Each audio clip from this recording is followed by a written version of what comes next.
cose che ti fanno fare. McDonald's new taste menu brings you the Romano chicken burger, tender chicken breast fillet, crammed and marinated Napoletana sauce, and mozzarella on a hard bun. Things that make you go. As September 11 looms, The Twin Towers, A History is a documentary that gives the background of how these structures came to be. Then at 8:30, for a change in pace, it's Pizza, the first program in our new Saturday night comedy lineup.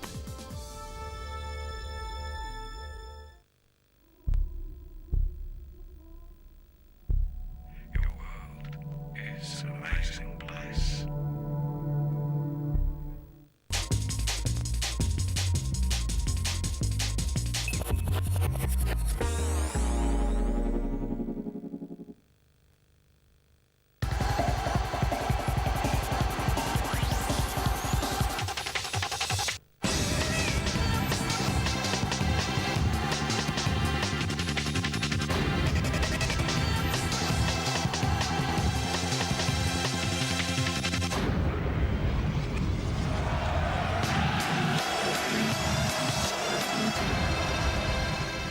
And again, a warm welcome to World Soccer. Buenas noches, welcome to World Soccer. Willkommen, Fußballfreunde. Good evening, buonasera, welcome to the World Game. Welcome again to the World Game. Good evening, welcome to the World Game. Hello, welcome to the World Game and a brand new year on World Soccer. The newspapers shout, a new style is growing, but it don't know if it's coming or going.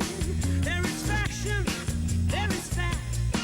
Some is good, some is bad, and the joke is rather sad that it's all just a little bit of history repeating.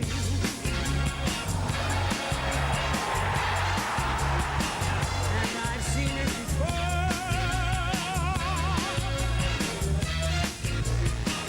and I'll see it again.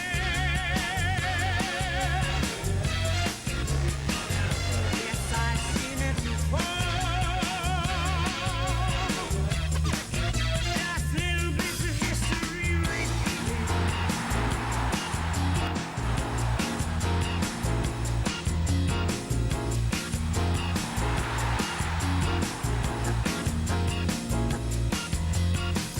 Some people won't dance if they don't know who's singing. Why ask your head? It's your hips that are swinging. Life's for us to enjoy. Woman, man, girl and boy, feel the pain, feel the joy. Let's accept the little bits of history repeating.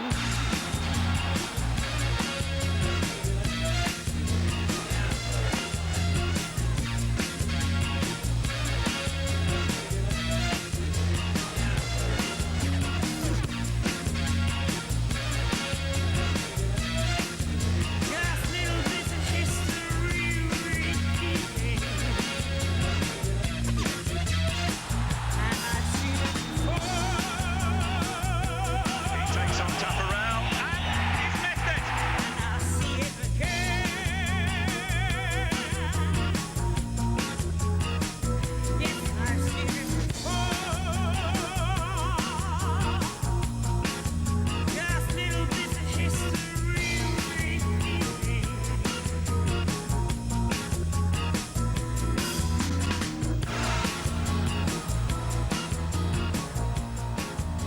On Match of the Day, the final score, a 2-0 victory to St George over South Melbourne. More tomorrow night at 7 o'clock when we wrap up the week.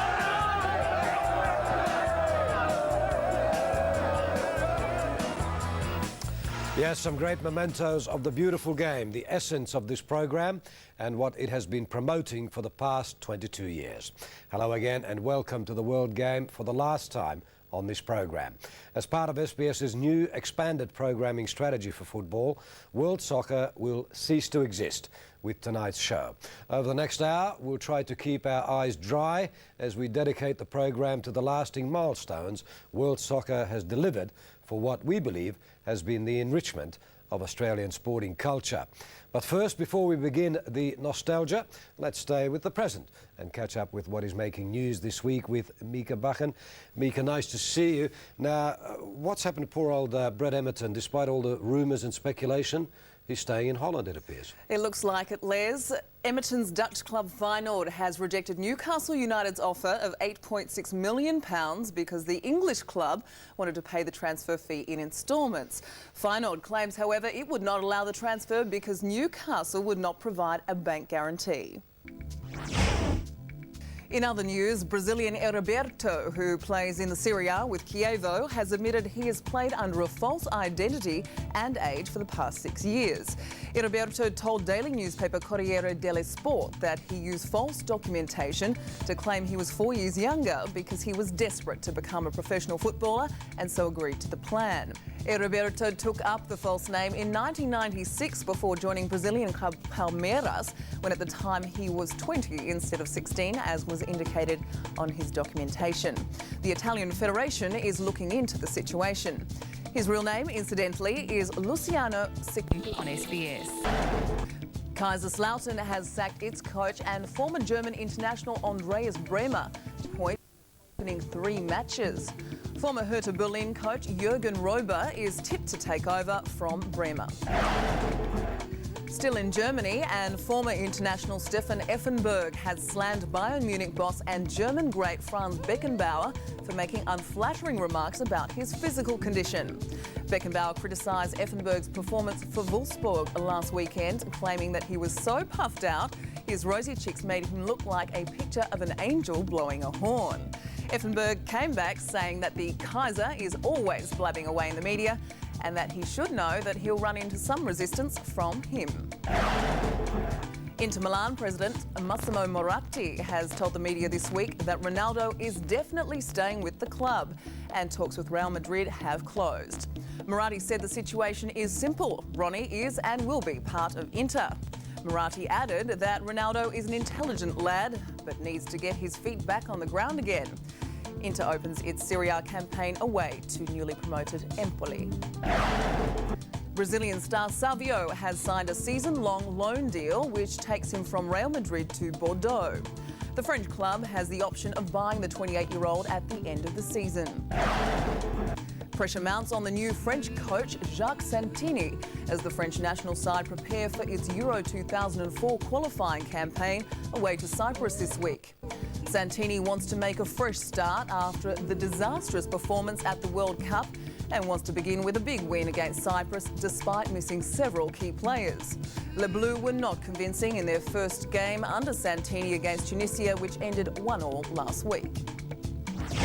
Les, that's the latest from the news desk, but look forward to seeing you in 2 weeks for the first of our new show, The World Game. Can't wait for that. Thanks, Mieke.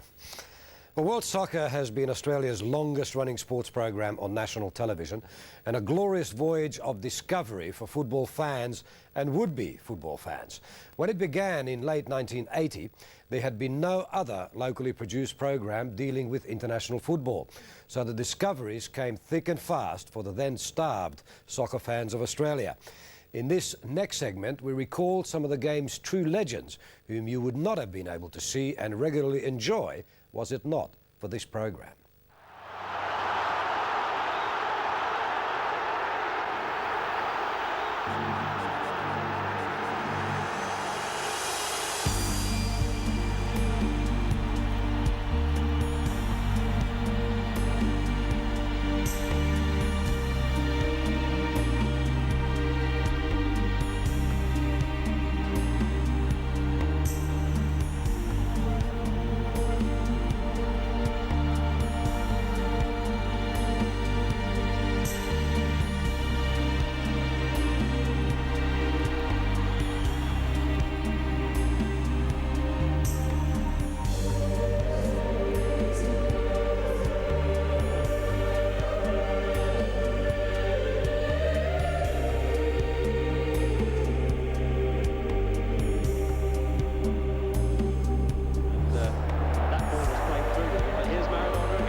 Celtic, Roberto Baggio.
Yes, time does fly, but thank goodness for film and videotape, which ensure that those fabulous moments and dream goals will never be erased. More memories of the legends later. Well, those were the players, but what about the great matches and the great teams we were lucky enough to sample on this programme, like the great Juventus of the mid-1980s, the conquering AC Milan of the late 80s, the enchanting Ajax of the mid-90s. Most people before this show came along thought Ajax was Ajax and a detergent. Real Madrid was Real Madrid, Bayern Munich was some kind of aspirin, and River Plate was a body of water on which famous naval battles were once fought. Our next segment is dedicated to some of the great teams and great games world soccer has recorded.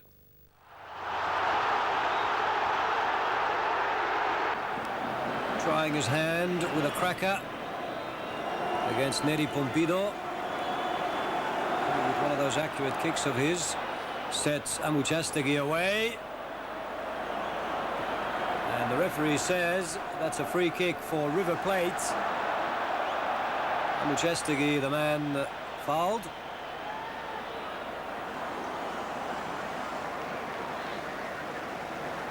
One wonders whether Enzo Francescoli will take this. In fact, he's not hovering around the ball, so it looks like it'll be somebody else. Alfaro, perhaps, and it was. And a good cross! Yes, 1-0 to River Plate. Amuchastegui, the number 7, climbing high. Batista. Argentinos, having got to where they are, really, for being one of Buenos Aires' less fashionable clubs by virtue of the money that Diego Maradona's sales have generated. Firstly, he went on loan to Boca Juniors. A lovely little back heel. El Taco. Resi. Alfaro with a through ball. And it's Francescoli. Can he make the space? Yes, he can. 2-0. Great goal by Francescoli. So away he goes to celebrate as well he might. And Filiol also used to play for River Plate before he went to Flamengo. Oh, goodness, that's a great goal. Once again, the keeper committed himself, came rushing out. That's a lovely chip forward. And again, Pumpido on the mark. And is he going to put this in? It looked as though Borghi was coming through. Oops. And now Pumpido is trying to take it out. And that's a red card. That's a red card for the goalkeeper.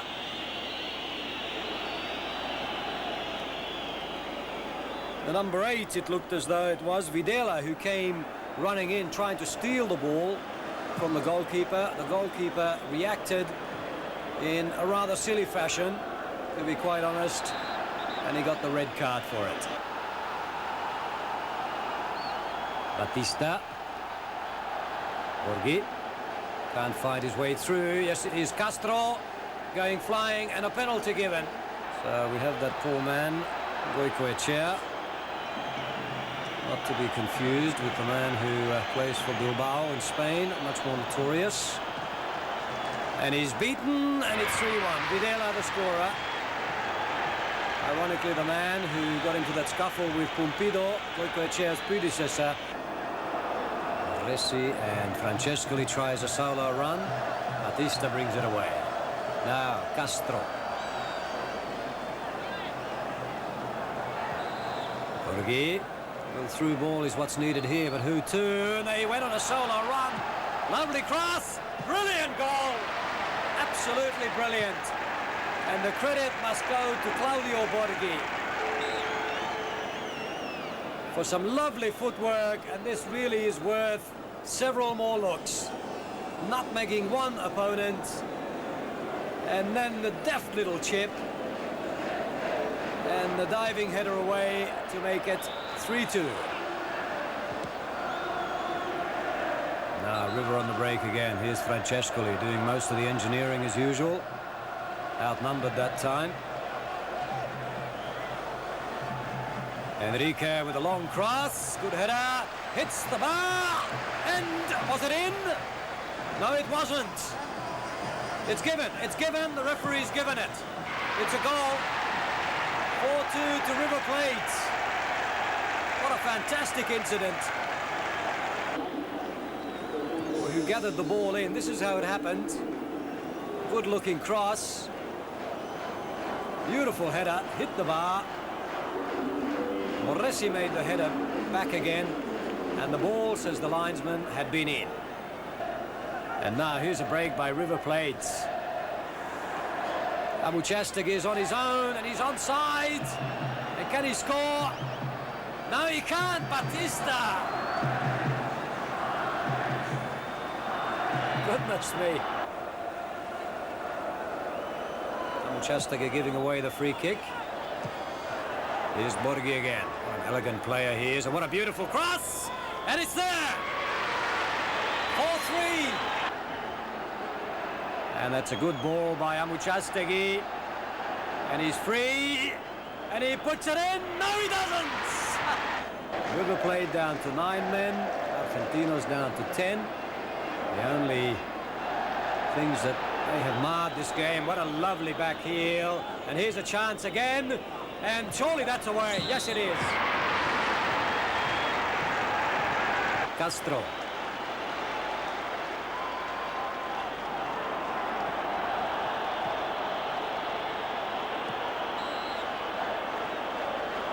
Batista again. It really has been a fine day. Borghi trying to flick it past. Number 11 Herreros gets a free kick. He's given a penalty. He's given a penalty. Something must have happened inside the area. And if I were them, I would take this penalty pretty quickly. They're 2 goals down with seconds to go. And it's away by Videla. So that's his hat-trick. 3 goals to Videla. Yes, 5-4, and that doesn't happen every day, does it? Not even in Argentina. In Italy, the nation was about to crown a new champion, one that has never won the title, and one romantically led by the greatest player in the world. By the time Napoli met Juventus at home late in the championship, it was a big enough story to warrant a live telecast. And what a match it was. Now Napoli in the attack once again. Giordano. Ball down, it'll be a free kick to the Neapolitans. The first free kick of the match going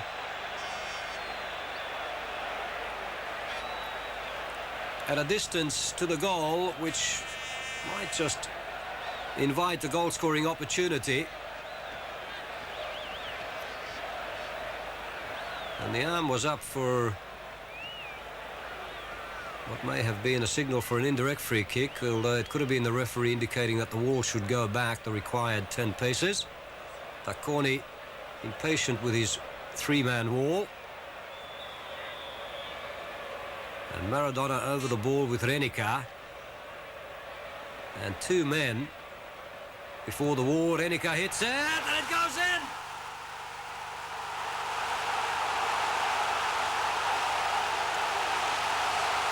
Stefano Tacconi will blame himself, but it was a vicious shot that bounced just in front of him. And it's Napoli who strike first. 1-0.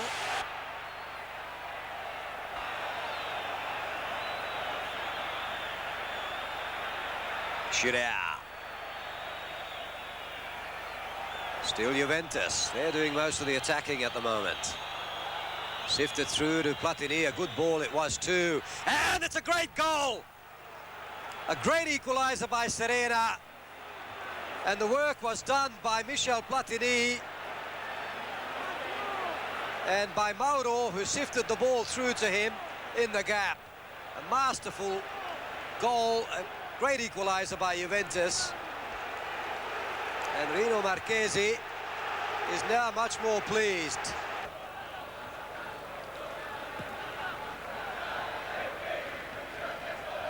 Carnevale. Back for Bagni. Carnevale fouled by Pioli.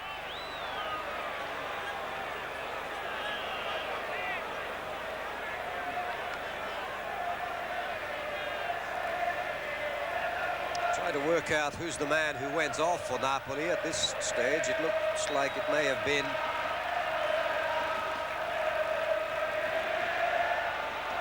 Francesco Romano or indeed Caffarelli.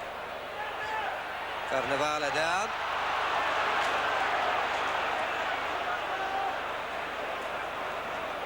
Indeed, it must have been Caffarelli. Romano is on the park. Here's Romano with a shot. Bagni.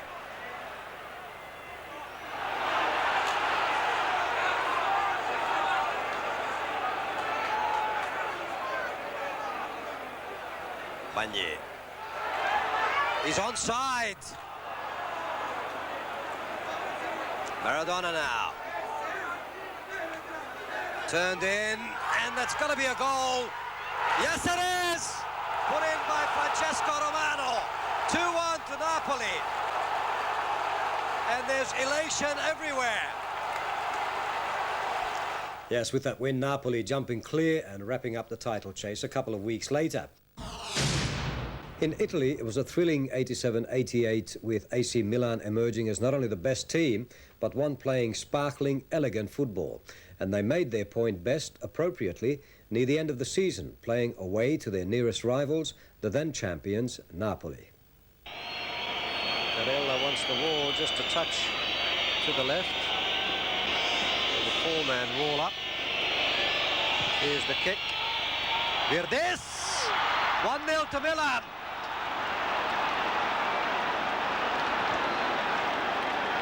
Well, it's going to be mighty difficult from here for Napoli.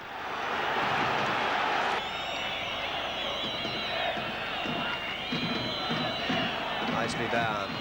Tassotti, what a shot! Good save by Garella.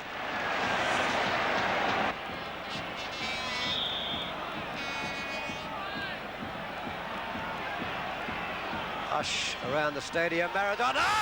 Gone in! And Diego becomes the hero.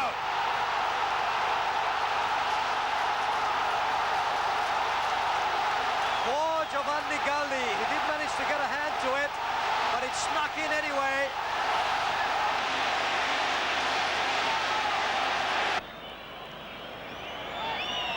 Baresi, will he have a dig? Oh. Whistling past the post. Ancelotti. Put it. He's got the power and the speed to get past one man here. And get a nice cross in. Good goal, Virdis. And that time it was the genius of Ruud Gullit.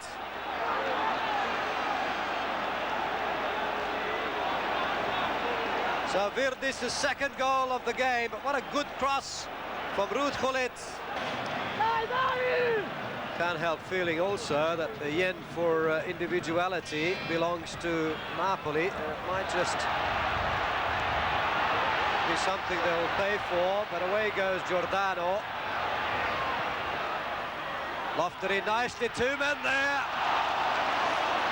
Diego Maradona it was who tried to make the volley. In the end he couldn't make it with enough power. Now Ruud Gullit. And he's there, 3 against 2.